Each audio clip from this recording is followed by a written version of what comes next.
In at number 5 we have the Chapel of Ease. Located on St. Helena Island, which is part of the British Overseas Territories, we have the Chapel of Ease. During the colonial period, Chapels of Ease was constructed by farmers as a house of worship because their farms were located so far from the churches. This one was built using tabby construction between 1742 and 1747 and served the island farmers who were members of the parish church of St. Helena. It was once known as the White Church, as the combination of oyster shells and lime caused the structure to appear to glow white. Services came to a halt at the chapel after it was heavily damaged in a forest fire in 1886. The church was virtually abandoned when the farmers evacuated the island in the fall of 1861.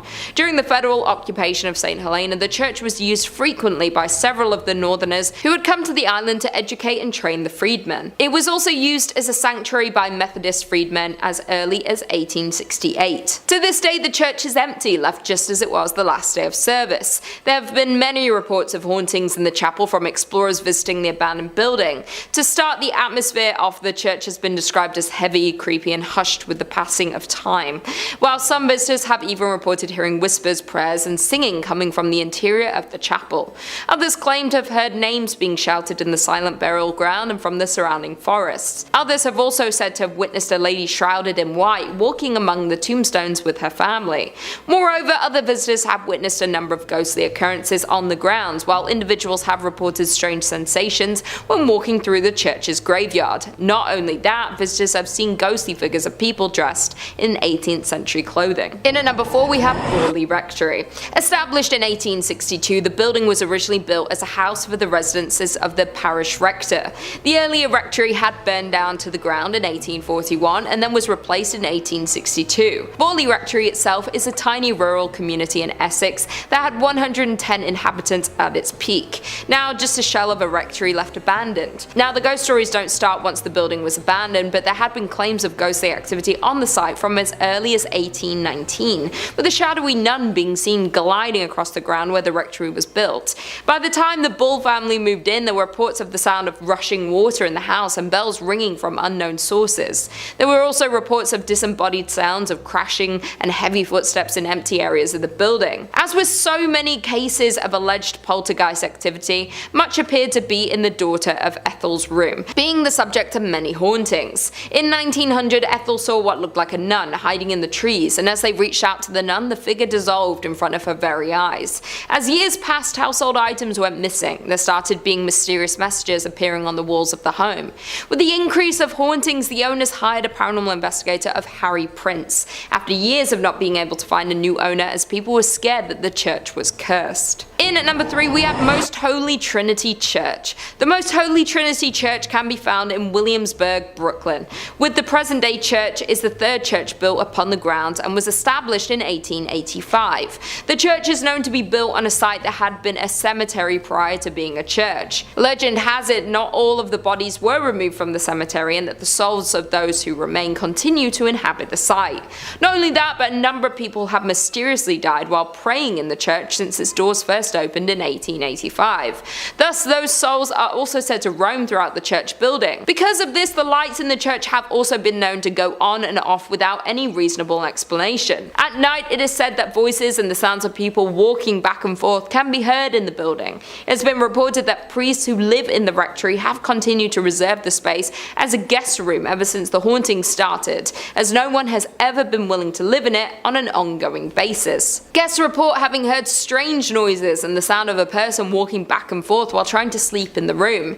Phantom footsteps have also been heard on the staircases in the buildings, and the dogs who were once kept as pets in the rectory would stare in a trance-like state down the basement stairs, as well as into the dining room when the building got cold. With the number of souls trapped in the building and scary ghost stories throughout the years, it's hard not to believe that this church is cursed by the devil. In at number 2 we have the Abbey of the Black Hag. The Abbey of the Black Hag lies in the centre of the West Limerick in Ireland. It has been a source of paranormal and archaeological intrigue for centuries. It is named after Catherine D. O'Connell and was originally thought to be 13th century due to Vatican records. However, it may be 100 or so years older than this. St. Catherine's Augustinian Abbey was one of the few medieval convents in Ireland during the 1290s. Pope Martin V closed the convent after the locals were terrified of one nun practicing black arts and witchcraft within the abbey, which is known known as the Black Hag's Cell. Due to the black magic performed on the grounds, it's said that it brought bad fortune to the local population. The malevolent abbess was left to live out her days in the damp, deserted abbey. Due to the depraved conditions and her twisted practices, over time her skin blackened to such a degree that it gave rise to the local name for the convent, the Abbey of the Black Hag. While it's said that one ghost that haunts the convent is the Countess of Desmond, who was buried alive under the church's altar. Sightings of her menacing ghostly figure prompted an investigation of her grave, while visitors say you can hear her screams and scratching the stone to escape in the early mornings throughout the ruins of the abandoned church. And finally, in at number 1 we have St. Louis Cathedral. The cathedral located on Jackson Square, St. Louis Cathedral is actually the 4th cathedral built upon its current location. The cathedral is the oldest continually operating cathedral in America. The 2 buildings which used to house the congregation of St. Louis's cathedral were destroyed by unfortunate events. The first building used as the cathedral was lost to a hurricane in 1722, just 4 years after the city's official founding. The cathedral, which replaced the earliest structure, then burned to the ground in New Orleans' Good Friday fire in 1788. The 3rd itinerary of St. Louis's cathedral was built in 1794, but by mid-1800s the congregation decided that they wished to enlarge their parish church. Thus the 4th version of St. Louis Cathedral went up in the 1850s. Perhaps the most famous ghost associated with the St. Louis Cathedral is that of Père Antoine. Père was a Spanish Capuchin friar at St. Louis Cathedral. He arrived in New Orleans in 1774 and was named pastor. His generosity and kindness to the people of New Orleans made him very popular. He was well liked by all of New Orleans. His death on January 19, 1829 was met with a somber and mourning city. He was laid to rest inside the St. Louis Cathedral 3 days after his death. Since his death in 1829, the ghost of Père Antoine had been seen in St. Louis Cathedral by an untold number of people. His ghost is easily recognized as there is a portrait of him inside of the cathedral. It seems as though the ghost of Père Antoine especially likes to show himself around the holiday seasons. Commonly, the ghost of Père Antoine is seen near the altar and on the balconies. Interestingly, the ghost has been seen in other areas of the city as well, especially in the alley next to the cathedral. In addition to that, the ghost of Pierre, there are other famous ghosts associated with St. Louis Cathedral. Some of the ghosts which are said to haunt St. Louis Cathedral, like that of Père Dagobert, who became pastor of St. Louis Cathedral in 1745. On quiet evenings after worship, people have seen the ghost of Dagobert walking the aisles of the cathedral, his head down to the ground, walking silently in sandals. Number 5 on this list is the Lady of Guadalupe Church. This church is located in New Orleans and is known to the locals as being one of the most haunted spots in the whole city. This location hasn't always acted as a place of worship, but for a long time was a chapel that you really didn't want to end up at. That's because for the longest time it was actually called the Old Mortuary Church.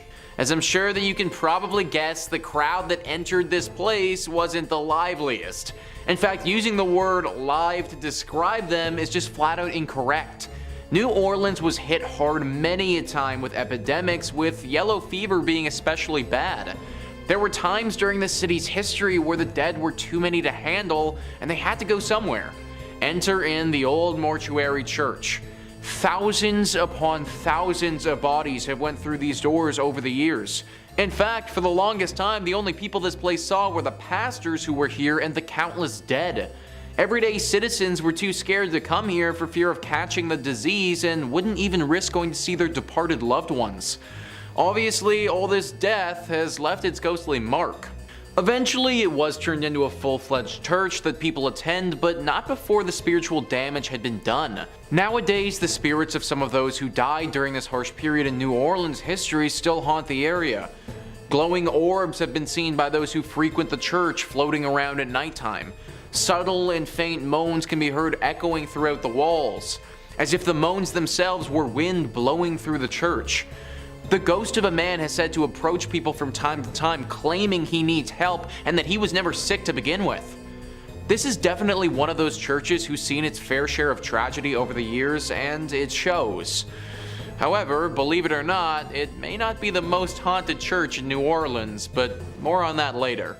Number 4 on this list is St. Helena's Chapel of Ease. This chapel is located in South Carolina and is a ruin of its former self. A website all about Beaufort, South Carolina writes, "The chapel was destroyed in a horrendous forest fire that happened after the Civil War. Today, the ruins of the chapel and a graveyard remain. The vault still remains out of order to this very day. The planters left St. Helena with the arrival of Union forces in 1861, and the church never regained its stature.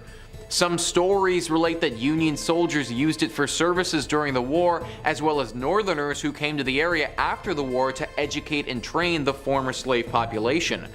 The door of the Fripp's vault was ruined by the soldiers, and at some point it was decided to brick up the entrance.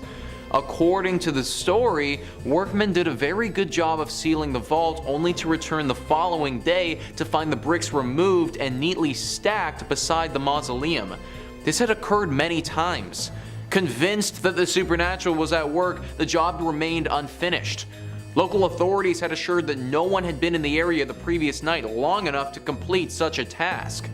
Today, the vault remains empty. The door is half sealed by bricks. One might find the experience of looking into the vacant vault more than a bit unsettling, if not downright eerie. Ever since that moment, regular ghostly sightings have been reported here. A woman dressed in 18th century clothing carrying a child through the graveyard is one of the most frequent apparitions that takes form. People have also talked about hearing people singing here even though they'll be completely by themselves. Usually these songs sound like church songs and are quite beautiful actually. Also, just a general feeling of uneasiness has been reported at this spot very often. This place clearly has a very strong spiritual presence, and I'd highly recommend giving a prayer before entering it. Number 3 on this list is Nidaros Cathedral. Located in Norway, this is referred to by locals as the most important Norwegian cathedral and also the most haunted. Taking a look at this thing on the outside, it's certainly very beautiful, but also gives me some serious haunted vibes. And those vibes are well founded. The church was finished being built in 1300 and is directly in the center of the city of Trondheim. It's certainly been around for a large part of Norway's history, however the hauntings at this church have been pretty recent relative to how long it's been around. It all started in 1924 when Bishop Mary Gleditsch saw something pretty scary and gruesome. The ghost of a monk who had a massive slash directly across his neck. This monk has been spotted haunting the church ever since, but the weird thing is, nobody knows why. Historians have combed through Norway's history and can't seem to find a time that any order of monks would have stayed at this church. Now at the end of the day, this doesn't mean that having a ghost monk is impossible by any means. It's totally possible that a singular monk just happened to be at this church for some reason and through some tragedy died, or by the nature of that cut was potentially murdered. Whatever his reasoning for being there, he certainly is. Many visitors have spotted him, and some have said that they've seen him playing the organ in the church before. I personally can't imagine stumbling upon a monk whose throat is totally cut playing the organ. This is definitely one that deserves a prayer before entry.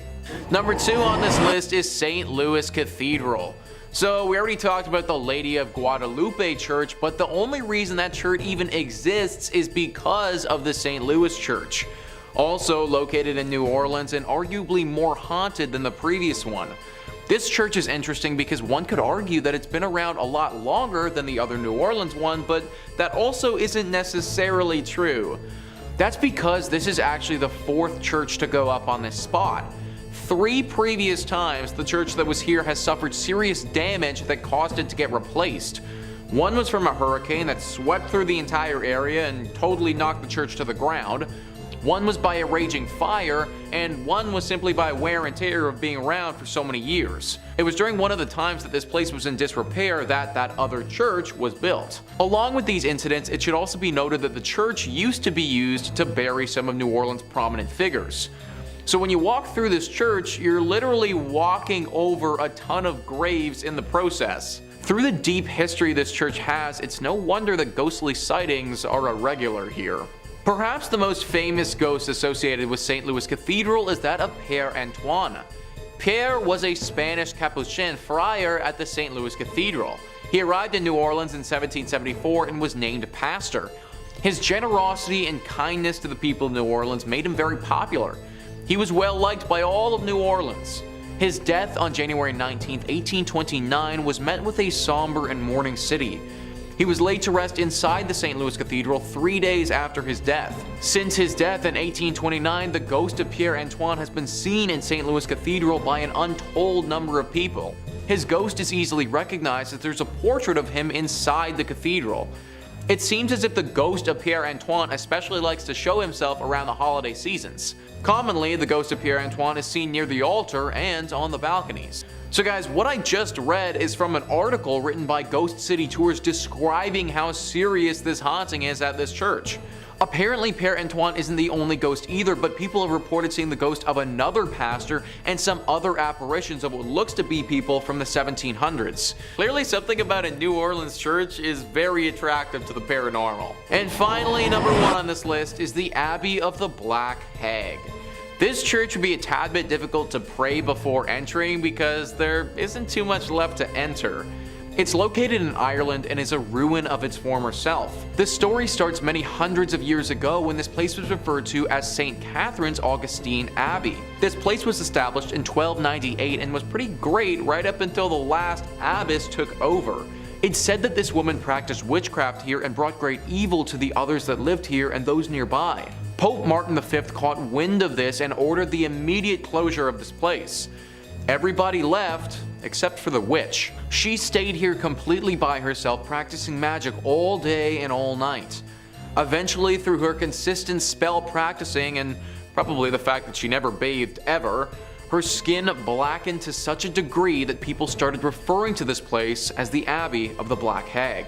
Apparently, this witch still resides here to this day, and the locals fear going here and risking her wrath. Tales have been told of livestock going missing, weird symbols appearing in the ground, and even the occasional child wandering into this area, never to be heard from again. I feel like praying before you go to a place like this might not actually help that much. In fact, I'd just try avoiding it altogether if I was you. Number 5 on this list is the Old Post Chapel. This chapel is located in the Arlington, Virginia cemetery and is definitely one of the most haunted churches in the world. The Arlington Public Library writes, the Old Post Chapel was commissioned by Major George Patton Jr. in 1933 when he toured the chapels on the grounds of the Walter Reed Hospital. Patton told Post Commander Colonel Kenyon Joyce that the new chapel should combine the functions of a principal chapel with those of a mortuary chapel in one building. Workers broke ground in February 1934 and the chapel was officially dedicated on April 21, 1935, where it was known for its attractive spire and intricate stained glass windows. The chapel serves as a place of worship for the community, a wedding chapel, and a place of final honors for those laid to rest at Arlington National Cemetery. Many fallen service members have lain in wait in the Old Post Chapel for their final trip, and it's allowed family members to grieve in private. So it's unsurprising that many active duty service members have reported hearing disembodied voices and footsteps in the chapel when they've been there alone. Locked doors have unlocked themselves and opened on their own. Canine units patrolling with service people will refuse to go into the building and bark at the door, especially at night. And visitors describe a young grief-stricken woman dressed in white who waits for her sweetheart. Rumors are that she threw herself from the bell tower, which remains locked to this day. So what really sticks out to me there, guys, about that excerpt is the canine units. Dogs not wanting to go into this place because they're scared. You ever notice how animals can get skittish when a big storm is coming or something like that? Well, they sense these things and they pick up on stuff that humans just don't. I personally imagine that they probably have a similar ability with spiritual presences or anything of that nature. Also, considering how many people have been laid to rest here, it's no wonder why this place would be as haunted as people are claiming it to be. If you're going, then definitely pray before entering, but don't be scared to just avoid it altogether either. Number 4 on this list is the Abbaye de Mortemer. This abbey was a whole thriving community at one point, but now it's a total ruin of its former self. For the purposes of this video, we're going to be zeroing in on the place of worship that they had at this spot and looking at how haunted that is. And let me tell you, it's pretty freaking haunted. In the 15th century, this place was booming and one of the brightest communities in France. It really looked like it was on the come up. But fast forward 200 years later and things had really fallen off. Greed had taken over and the men who were in charge were far more interested in their personal gain than the growth of this place. People started leaving and things started to wear and tear with time. Eventually there got to a point where there were only a handful of monks still there living under the leaky roof of this abbey. Well, in 1790, they met a very grim and sick fate. This was the time of the French Revolution, and religion was very much out of favor. A group of revolutionists swept through the area, and believing that the monks had some sort of treasure hidden here, they took them into the cellar and they killed them. The manner to which these men died was brutal. Because of this, it's believed that their spirit still clings to the ruins of this place. Future owners of this location had many run-ins with ghosts and even had to perform some exorcisms in their time being there. There have also been reports of werewolves and other demonic creatures here. The monks are by far the most spotted poltergeists though. The crazy thing is that apparently they aren't that evil. One would think that after their life was so ruthlessly stripped away from them that they would harbor some anger, but apparently they don't. If you do make it out here, then I recommend you pray not only as a form of safety, but also as a sign of respect for the souls of the monks who still live here. Number 3 on this list is the Episcopal Church. Heading back to Virginia with this one, this church is located in a place called Stafford. The church itself is rather beautiful and looks super unsuspecting. Some of the other churches on this list in our previous part just gave me the vibe that something was up, but this one doesn't. The outside and the inside make you feel homey and very safe. Problem is, this isn't the case. Only in your state writes, one of the most famous mysteries associated with the church is that of the golden-haired skeleton. No one knew about the death of the woman who was murdered inside Aquia until her skeleton was later discovered in the Rectory, and her hair was later discovered in the belfry. And her hair was still intact, just as blonde as the day she died. At the time, the church had lost funding due to the Revolutionary War, and that might have been the reason why no one discovered her body until later. The event seems equally tragic and mysterious. It's been said that bloodstains from the murder remained on the floorboard for nearly 100 years until it was replaced altogether with concrete. Not so surprisingly, many ghost stories worked their way through the community after the skeleton was discovered. Many parishioners refused to set foot in the church after dark. In the 1900s, people decided to seek evidence of hauntings for themselves. Many returned with chilling tales of having encountered an unfriendly presence. Even today, there's plenty of paranormal activity associated with the church grounds. Many visitors have reported hearing footsteps running through the graveyard accompanied by the sound of a violent struggle. Others claim to see the figure of a young golden-haired woman peering from the balcony window. So clearly this church has got a pretty dark history to it. It's said that the skeleton that was found was of a woman who was murdered by some men prior to the Revolutionary War. The church then closed for the war and reopened after it, so her body would have been stuck here decomposing for probably decades. It's no wonder that her soul hung on to this place and refused to let go. It's honestly really very sad if you ask me, because from all the reports that I read, her ghost isn't evil, it's just a lonely one. It's clear by the way she holds herself that she doesn't want to be stuck in this purgatory place, she just is. Similar to our monks, you should pray as a sign of respect before entering this church if you do ever go. Number 2 on this list is the Borley Rectory. This is sometimes referred to as the most haunted place in all of England, so it definitely deserves a spot on our list. The Rectory, which for those who don't know is a Church of England, was built in 1863. For a bit over 50 years, nothing out of the ordinary or spectacular happened here. It was just a normal rectory. The horror stories didn't take place until 1929. A journalist named V.C. Wall was with a photographer in the woods nearby the rectory taking pictures one evening when they saw the weirdest thing. Apparently from the outside, the rectory looked as if it had a light on within it, but the second that you walked inside, that light disappeared. This phenomenon baffled both of the men, and they thought that something paranormal might be happening. Wall also reportedly said that he saw a nun that evening, or what looked to be the ghost of a nun, walking in the garden. After they told people about this story, some ghost hunters came forward and provided an explanation. Back in the 1300s, there was a monastery here. At this monastery, a monk had a relationship with a nun. This was found out and resulted in deadly punishment for both people. The nun got it particularly bad though, because she was bricked up alive in the convent walls and left there to die. The story from V.C. Wall brought this place to the public's attention, but apparently ghost stories have been told here from long before as well. Sightings of paranormal creatures have been seen and talked about dating back before the rectory was even built on this land.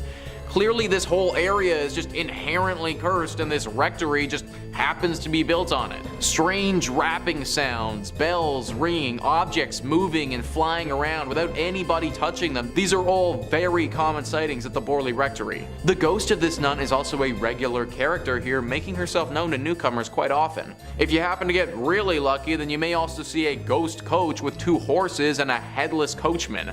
Maybe lucky is kind of the wrong word to use here, but this sighting is a lot rarer and doesn't come out to everybody. Either way, the Borley Rectory is way too haunted and should probably just be avoided at all costs. And finally, number 1 on this list is St. Paul's Episcopal Church.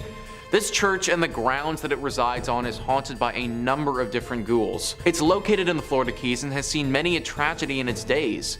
Whether it be a hurricane, a great fire, or other natural disasters, this church has pretty much been through it all. Ghosts and Gravestones writes, "The most well-known haunt of St. Paul's Church Cemetery is that of a man in 19th century attire who appears as a flimsy white vapor. Many believe that it's the spirit of Fleming himself who seems upset. Is it because his gravesite was disturbed so many times throughout the years by all the reconstructions? Nobody knows for sure, but his apparition has startled many. Another spirit that seems to roam the graveyard is a sea captain who appears to take great pleasure in frightening visitors. And beware of the ghost of a man who was legendary for driving the pirates out of Key West. His spirit is angry and ready to taunt, and those who've encountered his apparition say that even on a day when the weather is calm, violent winds come rushing through a tree that sits right next to his grave." John Fleming, the ghost that they talk about there, was the initial owner of this land and died on the property.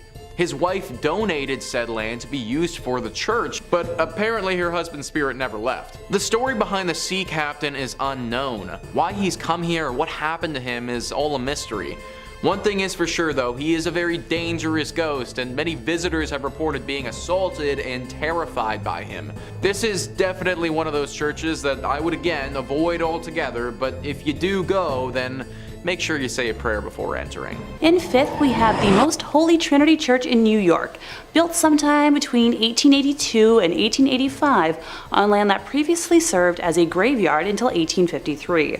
According to local rumors, not all of the bodies residing there were exhumed from the graveyard, and the spirits of those left behind still inhabit the grounds to this day. The church property covers an entire city block, and it is said that there are false closets leading to bricked up doorways, tunnels, and random sub-basements throughout the church and convent. There are also mysterious passageways on the upper levels of the church, where legend says only priests are able to enter. The church's rectory was built in 1872 by its second pastor, Monsignor Michael May, who later passed in his room on the 2nd floor. Priests who live in the rectory have used that space for mainly a guest room ever since, as no one has ever been willing to live in it on an ongoing basis. Guests have experienced lights being switched off and on, hearing strange noises, and the sound of a person walking back and forth while trying to sleep. Phantom footsteps have also been heard on the staircases in the building, and dogs who were once kept as pets in the rectory would stare in a trance-like state down the basement stairs, as well as into the dining room when the building got cold. In 1897, a parish bell ringer named George Stell's life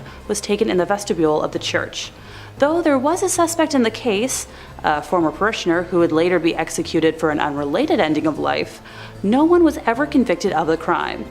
The red fluids of Mr. Stell's, as well as the red handprint of the killer, is believed to still be on the wall in a stairway leading to the bell tower. George's ghost still roams the church and is believed to be the reason why the bells will ring suddenly, vowing not to leave until his death has been solved. Moving on to our 4th place position, we have the Aquia Church of Stafford, Virginia. While the congregation was established in 1711, the physical parish wasn't built until 1751. It was a gorgeous brick building built on a peaceful hilltop with a 2-story crucifix floor plan, which otherwise known as a cruciform, which was considered a rather unusual style for colonial churches. Aquia was built to replace 2 earlier sites of the Overwharton parish, which were constructed around 1680. The inside of the church burned down in 1754 and was not rebuilt until 1757. It was then shut down from the Revolutionary War until the Civil War due to lack of funding, before reopening as a stable, campsite, and hospital for Union forces. It was during this closure that a young blonde woman was traveling the dark country roads, rural Stafford County, when a group of highwaymen accosted her. This time period was full of exasperated uncertainty from the war, and with it a severe lack of resources, food, and money. Men would wait hidden on the side of roads to steal the valuables from people walking or riding by their hiding spots. She ran from the men to the sanctuary of the church, but was only able to hide for a little while before they broke inside and ended her life. Her body was hidden in the tower, and the men were never caught. It wasn't until after the Revolutionary War ended in 1775 and the church was ready to reopen for services that what was left of her was discovered. A skeleton with golden blonde hair that was as intact as if she had been freshly slain. The red fluid that spilled on the floor from her death was impossible to remove. Despite using every trick known to man, the stains remained in the tower for well over 100 years, until during a modern renovation when the redness was covered up by concrete. With the facility still being in use today, members of the church have mentioned hearing footsteps walking around at all hours of the day and will break into a frantic run around the church at night, but no one is there. Noises can be heard in the empty tower, with some saying it sounds like a struggle, others describing a groan, whistle, or even a call for help. Many have also mentioned seeing a transparent woman in the church's windows, on the balcony, or even in the graveyard, dubbing her Blonde Beth after the hair of the skeleton. In the 1900s, brave people would try to stay overnight at the church, but were chased away by what they described as an unfriendly presence. A custodian working in the graveyard saw a ghostly woman's face floating above the graves, while another man saw a woman smiling at him through the balcony windows before she vanished. In the middle of this creepy sandwich, in third place, we're taking a closer look at St. Mary the Virgin, located on the outskirts of Clophill, England. Originally built facing the west sometime around the year 1350, it's believed to have been erected on top of a leper hospital run by monks. I'd like to take a moment to note that it was built in the quote-unquote wrong direction, with churches traditionally facing east, the direction from which the sun rises, which is associated with the location of heaven and the return of the Messiah in Christian religion. Altars inside of these holy buildings would face in the eastbound direction for prayers. Some have claimed that because St. Mary the Virgin faces away from God, it thus opens its doors to hell, and ergo responsible for the tale I'm about to tell. The building was abandoned in 1848 when the rector at the time made the decision to have a new church built, instead of expanding the previous one, which was much needed due to the rapidly growing congregation. Old St. Mary's, as was dubbed by the locals, was then primarily used as a mortuary chapel, holding bodies before they were buried in the adjacent cemetery. By the 1950s, St. Mary's had become so run down that it could no longer fulfill that use, with just the outdoor walls and tower remaining. In March 1963, the tomb of an 18th century apothecary's wife was broken into, and the bones were arranged ritualistically in the middle of the church. And once again, on Midsummer's Eve of 1969, multiple women's graves were broken into, with bones being removed and rearranged once more. While the specific individuals involved in these acts were never identified, the arrangements found resembled those used in black mass rituals performed by satanic groups at the time.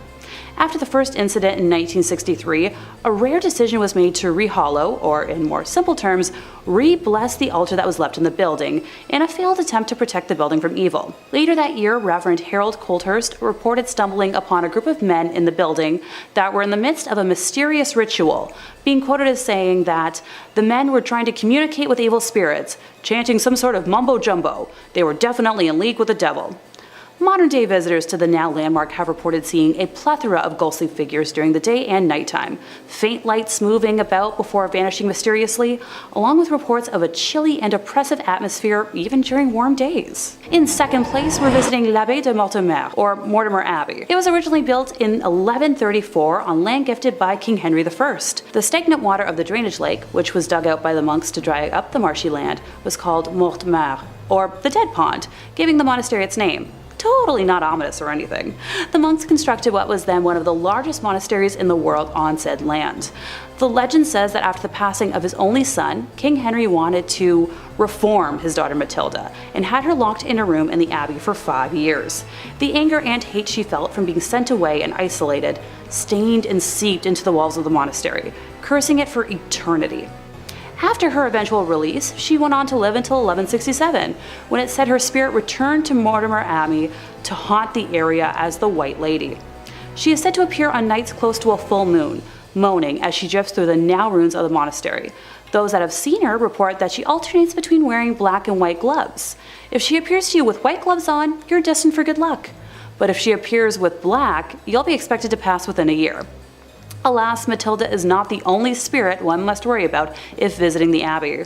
When the monastery was at its peak in the 1500s, a frail and suffering woman was brought to the monks with an illness it was believed that only they could aid. It was revealed that she was possessed by the spirit of a wolf and cursed to become a werewolf for several nights. The monks chained her to a room and conducted multiple exorcisms in an attempt to eradicate the spirit. The monks were able to exorcise the evil wolf spirit or demonic force out of the woman, but it then attached itself to the grounds and walls of the monastery. Several hundred years later, in 1884, a man named Roger Saboureau was hunting in the woods nearby when he was attacked by a large werewolf. He shot it multiple times, killing the creature, but when he returned home at dawn, he found the body of his wife bearing wounds matching those he had given the wolf. People say the spirit of Roger's wife and his own heartbroken spirit still wander the area when the moon is full. The abbey was exorcised by the church in 1921, but still remains haunted to this day. And coming in first place, we have the Abbey of the Black Hag, locally known as Monasterngalagduff. Please don't curse me for my pronunciation. St. Catherine's Abbey, or simply as Old Abbey. It's located roughly 2 miles east of the village of Shanagolden, in the townland of Old Abbey. Gee, can you tell where it got its name?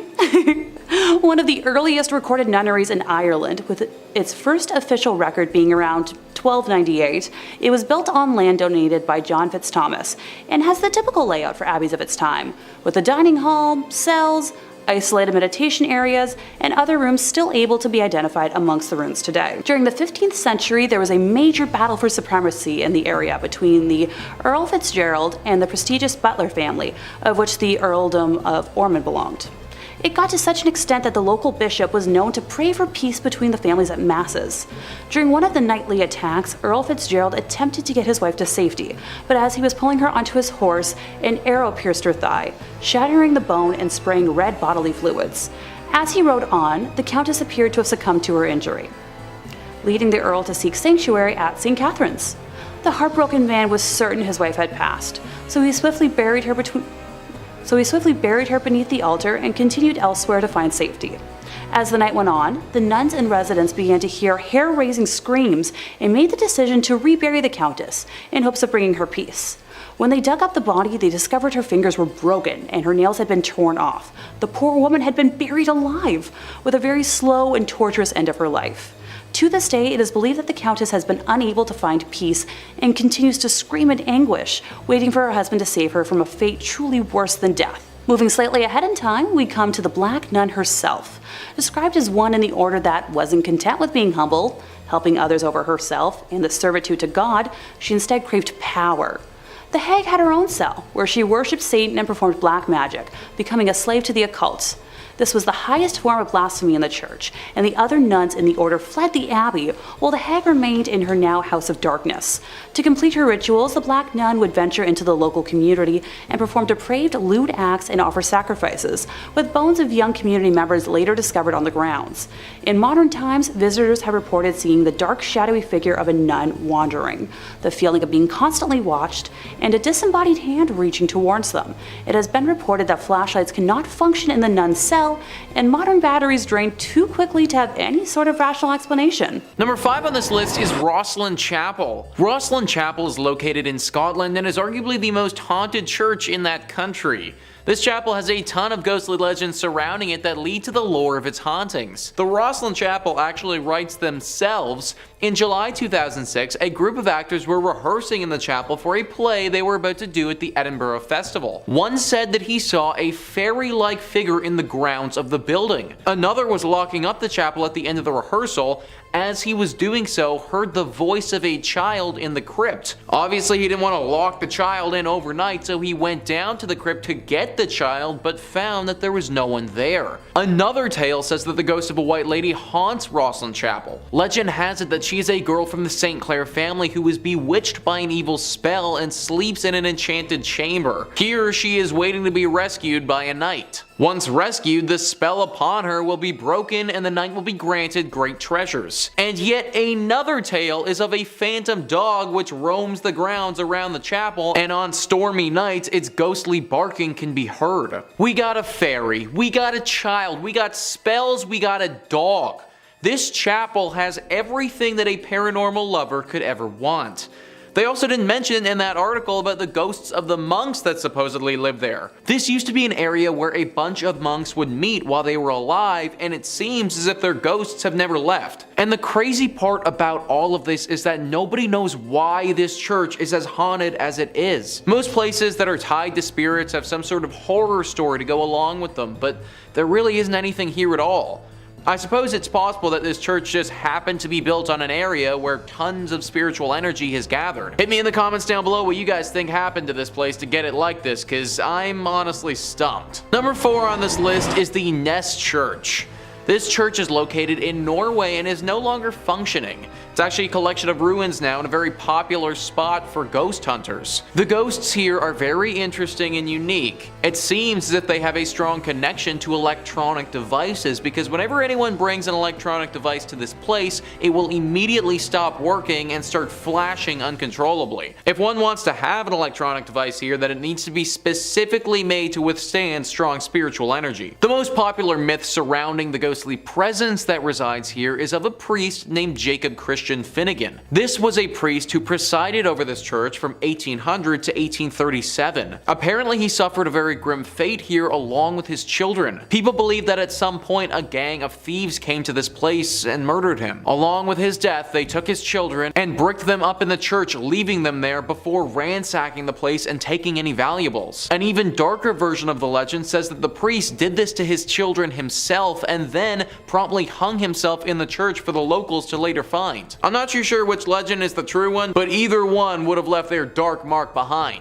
The screams of these children are frequently accompanied by the sighting of this priest. It's said that he'll stalk those who come here and follow them around, giving them a horribly uneasy feeling. At this point, the church is nothing but a ruin of its former self, and considering the ghostly presence that's waiting for you, I just avoid going altogether. Number 3 on this list is the Church of Agia Theodora of Vasta. This church is located in Greece and is one of the most unique churches you will ever see. Sticking out of this tiny Byzantine church's roof is 17 holly and maple trees. These are sizable trees as well and grow over 30 meters tall. There are 2 versions of how this church got its ghostly presence, and they're described well by Greeker than the Greeks. They write, "Coming from a family of only girls, Theodora, to save her father from having to join the army, disguised herself as a boy and joined up. Not long after joining the army, a local girl, believing Theodora to be a boy, and when Theodora, for obvious reasons, rejected her, the girl, out of revenge, claimed she was pregnant by Theodora and demanded they be married. For reasons known only to Theodora, she did not reveal her secret, which could have saved her, and refused to marry and was consequently put to death." Version 2 is more or less the same, only this time,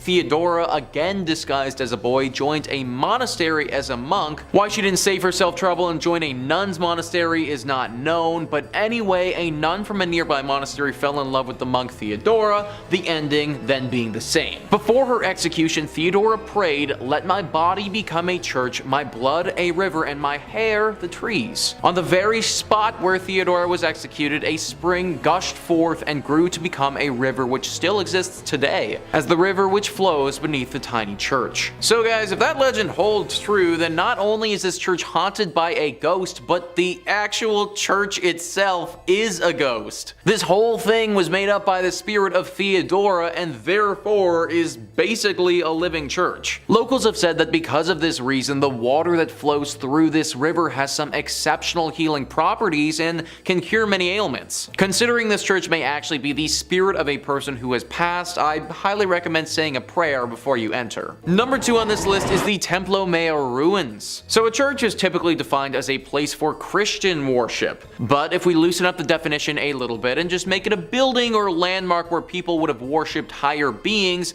then the Templo ruins can certainly qualify. This temple is one of the most haunted places in Mexico, and for good reason. Gaurav Gupta writes, "This archaeological site in Mexico has a blood-soaked past. It is a haunted Aztec civilization site that has made its presence felt through the time. Around 4,000 people were brutally killed to please Aztec gods. The priests would cut out the beating hearts from the victim's chest and then throw their lifeless bodies on the stairs of the Aztec temple. Aztec's last emperor made his last stand against invading Spanish armies before he was tortured and killed. This Aztec is now a museum, and tourists report strange, sensational feelings and sightings of shadow figures. 4,000 people were likely sacrificed here. That is just an insane number of people to have died over the years. Not to mention the fact that a battle took place here, and that would have caused more loss of life in great numbers. Needless to say, the spirits of those that passed have never really left. Glowing orbs are always spotted at this place, especially in the evening. Some people have also felt contacted by the dead before. Like they go into a deep trance and get a vision of something to come or something happening in a totally other life. From my research, they've had a hard time explaining it, but they know that something paranormal has touched them. Some locals have even noted a bright light flashing up into the sky at this place before. It happens very infrequently and doesn't seem to have any rhyme or reason to it, but every now and again you can spot a beam of light blast into the sky. I don't think it's unbelievable to think that this place is deeply haunted with all of the death that's happened here. From my reading, it seems to be decently safe to visit if you go during the daytime, but I'd still say a prayer to those that were lost here. And finally, number 1 is the Chapel of the Dead. This one is really interesting because it's actually a crypt underneath a big church. The Chapel of the Dead, or the Capuchin Crypt, is located in Italy, and it's underneath the Santa Maria della Concenzo dei Cappuccini Church. This church is located in Rome and was built in the 1600s. The church itself wouldn't be haunted if it wasn't for the 3,700 skeletal remains that are found underneath it. Yeah, that's right folks, this Chapel of the Dead has a bunch of dead in it. The remains of these dead are everywhere along the walls and represent different rooms of this underground chapel. There are 6 different rooms that comprise this chapel, and they are as follows: Crypt of the Resurrection, the Mass Chapel, Crypt of the Skulls, Crypt of the Pelvises, Crypt of the Leg Bones and Thigh Bones, and Crypt of the 3 Skeletons. Crypt of the Pelvises, guys, that's an actual thing. I feel like I don't need to go into detail about what sort of remains hang along the walls in that room, but yeah, that's an actual thing. And listen to what Wikipedia writes about the last room, the Crypt of the 3 Skeletons. The center skeleton is enclosed in an oval, the symbol of life coming to birth. In its right hand, it holds a scythe, symbol of death, which cuts down everyone like grass in a field, while its left hand holds the scales, symbolizing the good and evil deeds weighed by God when he judges the human soul. A placard in 5 languages declares. Obviously, with all this being said, this place is deeply haunted. It sounds like something straight out of an Indiana Jones movie, and from what locals have said, it definitely could be. Severe bad luck can befall those that enter into this chapel, and it seems to be totally random. I could enter it and be like 100% fine, but you could enter it and just have horrible things happen to you for years. It's a really interesting place to read about, but definitely not the sort of place I'd recommend visiting. Number 5 on this list is the Borobudur Temple. Borobudur Temple is located in Indonesia and is frankly extremely beautiful. It's located on the island of Java and is one of the biggest Buddhist temples in the entire world. It truly looks like something from a legend or from something directly out of an Indiana Jones movie. Now, it was built many hundreds of years ago, between 780 AD and 840 AD during the Salandria dynasty. There's a lot of lore that surrounds this temple and a ton of mystery. Located in a very remote location, it kind of got forgotten about for several hundred years. Then in 1970, it was almost rediscovered by UNESCO, and it was decided that they would try and rejuvenate it to its former glory. Now, during the process of rediscovering this beauty, they also rediscovered the darker side of this place, which has people believing at least at one point the devil may have been hiding here. Gruesome visuals etched into the interior of this temple depicting some just horrible things. Torture, beheadings, displays of sheer violence that I can't get into detail on YouTube about. Some awful drawings showing what would have gone down here at one point in history. Also, along with these acts of violence, some drawings that seem to point to the presence of the devil. Drawings looking at potential rituals that would have been performed in honor of this devil. People worshipping the devil and praising him, all of that. Nowadays, it's pretty understood that this place no longer hides the devil. But for several hundred years, it's very possible this could have been a bit of a stronghold for either the devil or another evil spirit. Number 4 on this list is the Chernobyl Church. Now, I imagine a lot of you have heard about Chernobyl before, the devastating accident that went down in Ukraine back in 1986. If you aren't familiar, then basically a huge nuclear power plant exploded, which caused the worst nuclear accident the world has ever seen. It killed 31 people right off the bat, and then several more over the years from radioactive poisoning. That area where the blast occurred has been closed off to the public, and rightfully so.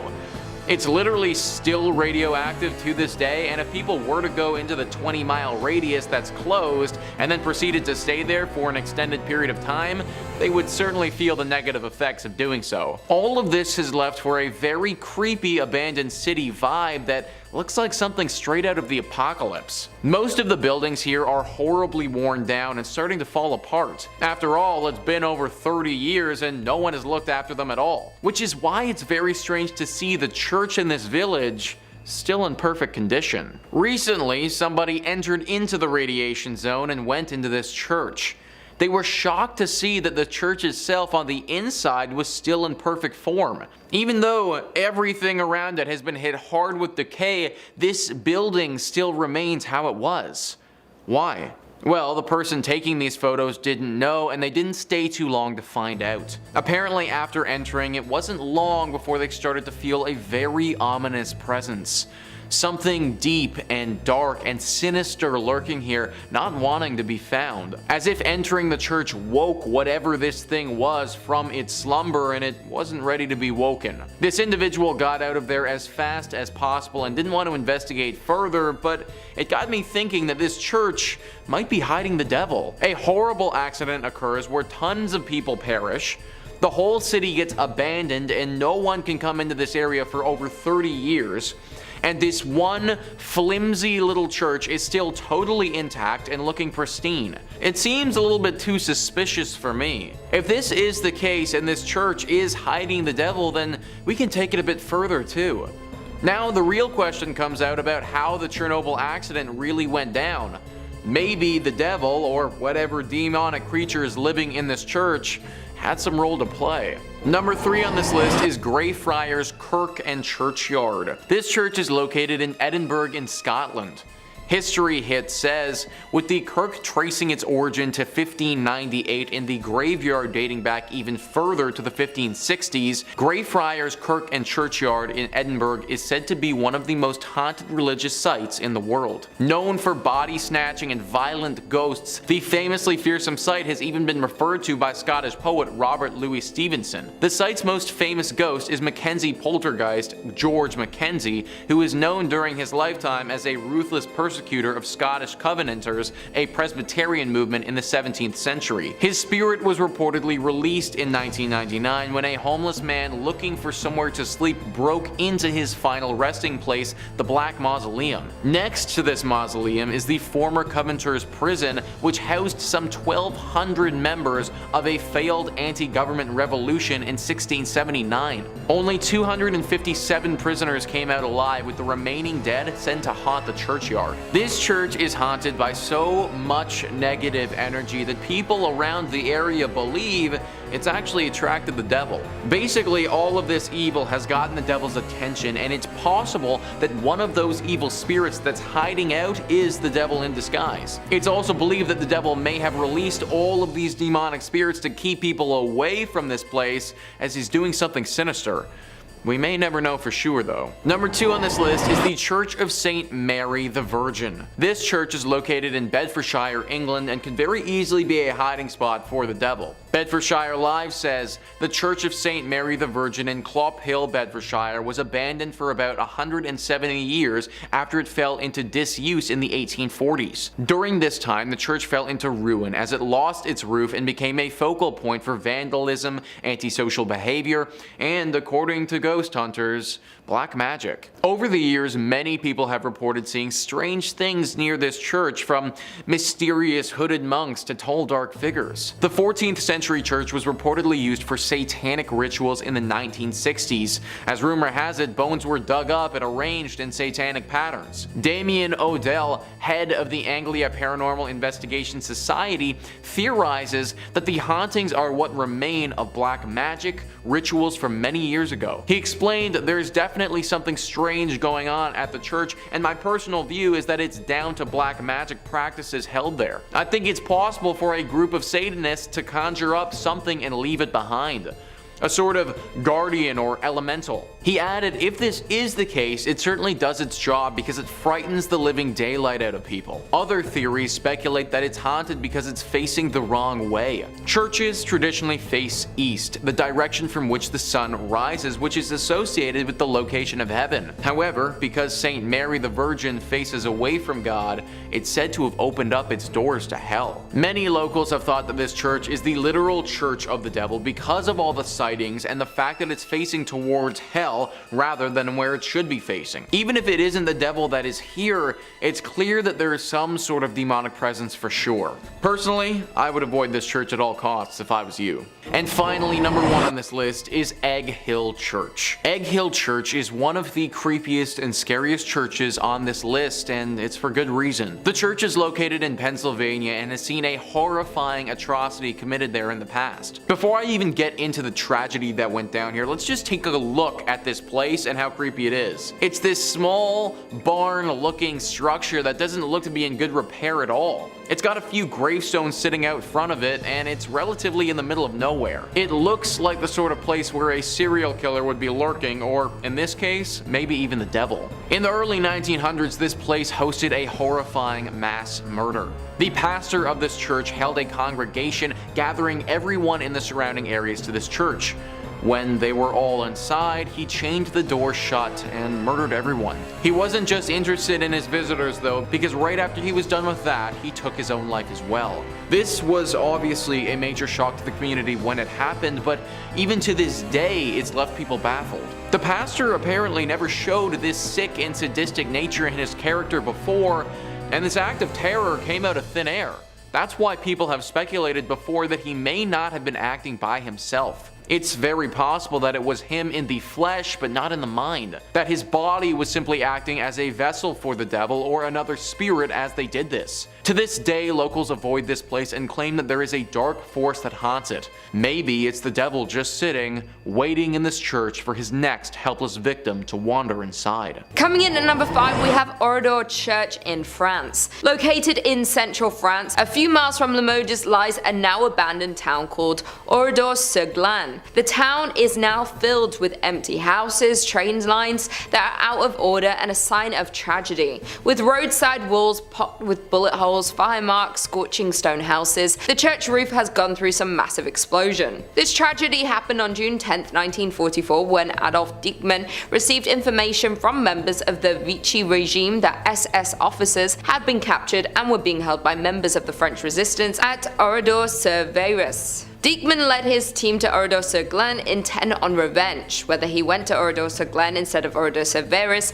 on purpose, or whether he mixed up the two towns because of the similarity in their names, is something we will never know. The men of the village were quickly rounded up, then herded into a variety of surrounding barns and garages, as the women and children were confined to the local church. Then a gas explosion was placed in the church and lit aflame. There was only a handful to survive the tragic accident that happened at the church of this town. With all the lives lost in the church and surrounding town of that night, it is said to be haunted by many spirits. As some witnesses report, as they stand at the church's windows at night, they see the dark spirits of the people who lost their lives walking through the ruined village's deserted streets. At the state, they often smell the aroma of burning wood and flesh as it lingers over this abandoned village. Until recently, the new residents would leave gifts along the border of the village of the martyred as a peace offering for the spirits that still haunt the church. In the end, we will never actually know the reason behind the attack upon the Oradour church, church on June 10, 1944, though some think there was an evil entity or spirit upon the church that coerced the attack to happen.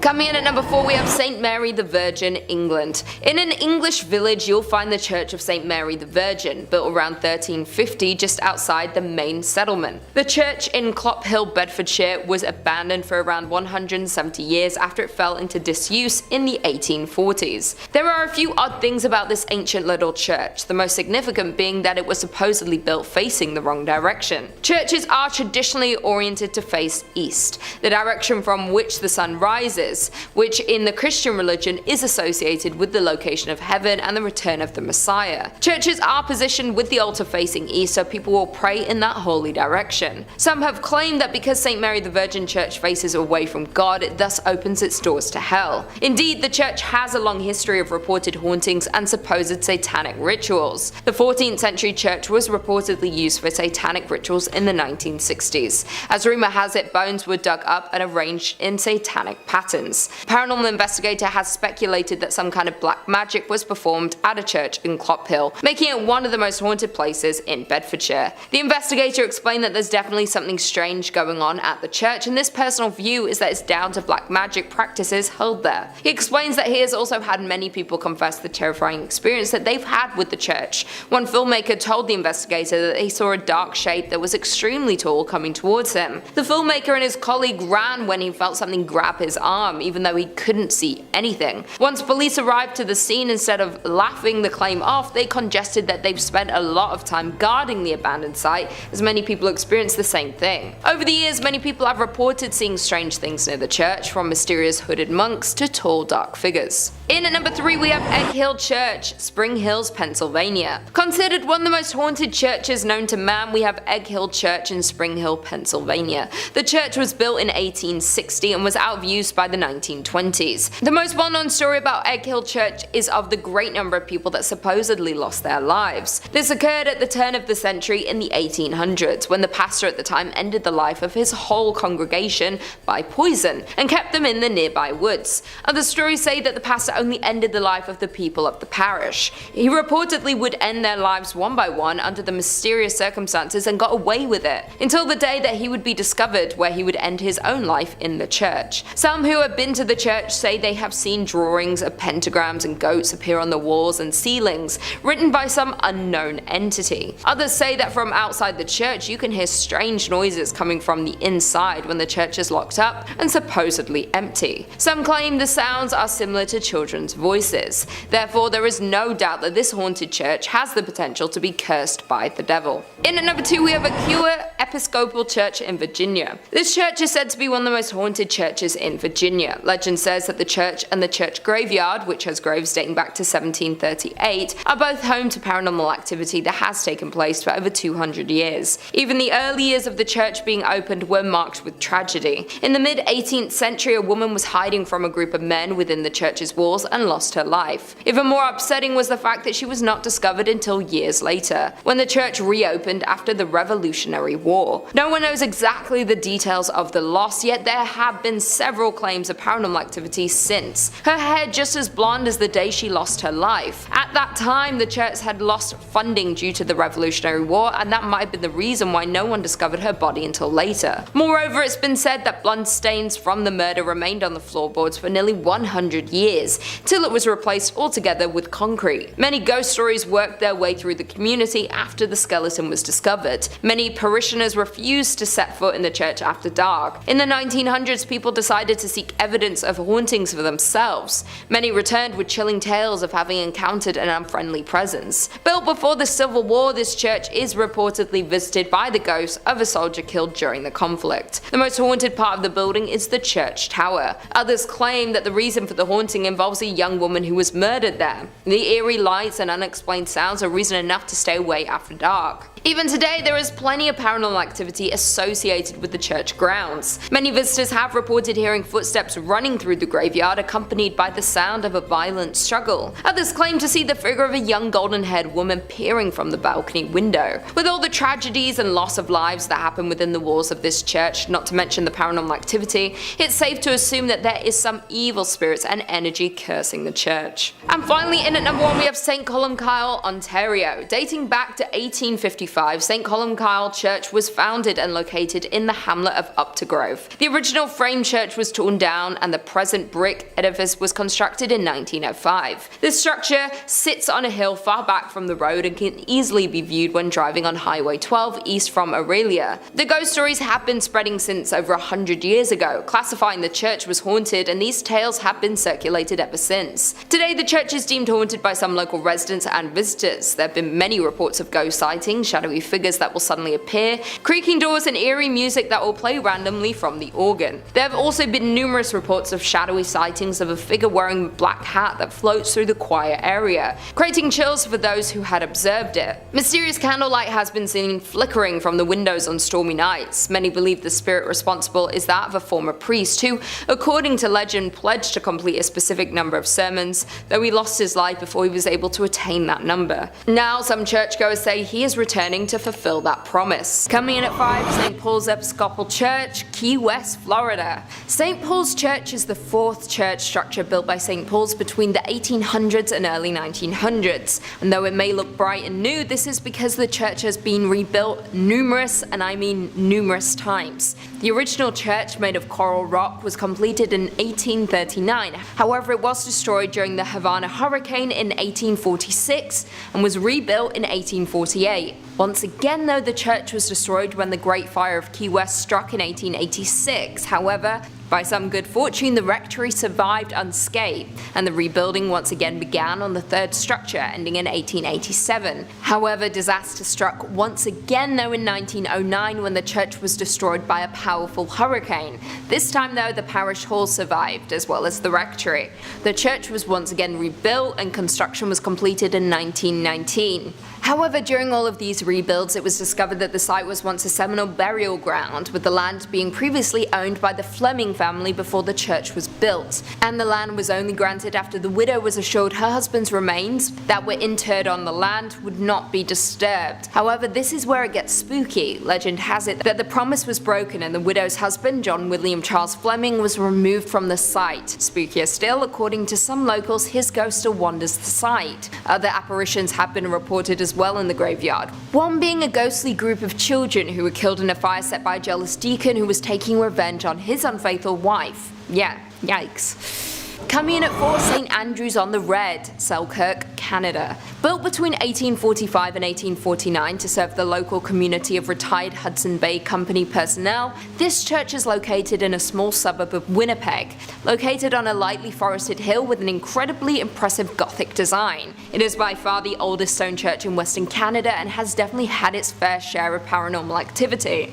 The church became an old campfire story among young teens and rebellious kids who would dare their friends to walk backwards around the church 3 times, with the expectation that you would disappear. Now of course that never actually happened, but it was still a frightening tale to tell children so they didn't wander through the cemetery at night. Now what makes this church truly chilling is that victims of influenza, diphtheria, typhoid and tuberculosis from the early colonial era were interred here, and their restless spirits are said to still wander the grounds of the church. Specifically, some visitors have reported disembodied red eyes floating through the cemetery, organs playing spontaneously, as well as a mysterious woman cloaked in white who is known to rattle the gates of the church. If you dare, you can take a self-guided tour of the church located in Selkirk, Canada. Coming in at 3, St. Michan's Church, Dublin, Ireland. This is an Anglican church built on the site of an early Norse chapel from 1095, with the current structure dating back to 1686, undertaken by William Robinson. As it stands, this church is the only parish church on the north side of the River Liffey, surviving from a Viking foundation. Now the exterior of the church is nothing to write home about, however the interior is what we're going to be discussing, specifically the vaults. The vaults of St. Michan's contain a large amount of mummified remains, with the walls of the vaults containing limestone, thus keeping the air dry and creating ideal conditions for preservation. Among the remains of the 400-year-old body of a nun, a 6.5-foot man believed to have been a crusader, a boy with a severed right hand and feet, and Henry and John Shears, who took part in the 1798 rebellion. Unfortunately, a number of the crypts in the church's vaults were damaged by vandals in 1996 and once again in 2019. After the most recent event, the church has stated that several mummified remains were desecrated by vandals, including the remains of the nun and the crusader. Tours used to be open, however, after the recent incident they have been temporarily shut down. Not only will you be dealing with the enraged spirits of the dead when visiting this church, but also the despicable living. Coming in at 2, Cathedral of the Assumption of Our Lady, Guadalajara, Mexico. Also known as the Guadalajara Cathedral, this is a Roman Catholic cathedral of the Archdiocese of Guadalajara and was built in 1541 in the Spanish Renaissance style with neo-Gothic spires. However, though the building is beautiful, it has been plagued by hauntings and tragic events. On May 30th, 1574, during Mass, neighbours fired shots into the air. Some of the bullets fell onto the cathedral and started a fire, ultimately damaging the building. A second tragic event struck in 1818 when an earthquake shook the city, causing the towers and dome to collapse. The cathedral was of course repaired, however it continues to be in danger. It was damaged by earthquakes in 1932, 1957, 1985, 1995 and 2003. However, outside of natural disasters, the cathedral also has a ghostly side to it. One of the most popular attractions is of course the Crypt of Archbishops, which is truly chilling. However, more chilling still are the mummified bodies on display there, with one dating back to the 1700s, which belongs to a child that was killed for converting to Catholicism. Some visitors to the cathedral have claimed that they have seen her eyes blink and have witnessed her hair move. Very spooky indeed. And finally, coming in at number 1, St. Thomas Anglican Parish of Mulgoa, New South Wales, Australia. Designed by Reverend Thomas Mackison and built from 1836 to 1838, this church is incredibly striking with a Gothic revival design and is said to be one of the most haunted churches in not just Australia, but in the world. Though the church is youthful in appearance and located in a semi-rural area, it is hiding an incredibly dark and tragic history. Legend has it that 2 young boys died in a fire in the bell tower of the church after a prank went horribly wrong. Since that fateful day, any kind of light, even candles, anger the spirits of the boys' restless spirits. According to a Facebook group, Haunted Places of Sydney, they say, I quote, "There's an urban legend that claims that if you drive laps around the church at night, the headlights of your car will switch off, and if you continue, the car will stall." However, it isn't just the church's legend that is creepy. The surrounding cemetery is also filled with monuments that date back almost 200 years ago. With monuments that date back almost 200 years, adding to the creepy factor. As of right now, the church is owned by Anglican Church Property Trust and was added to the New South Wales State Heritage Register on April 2nd, 1999.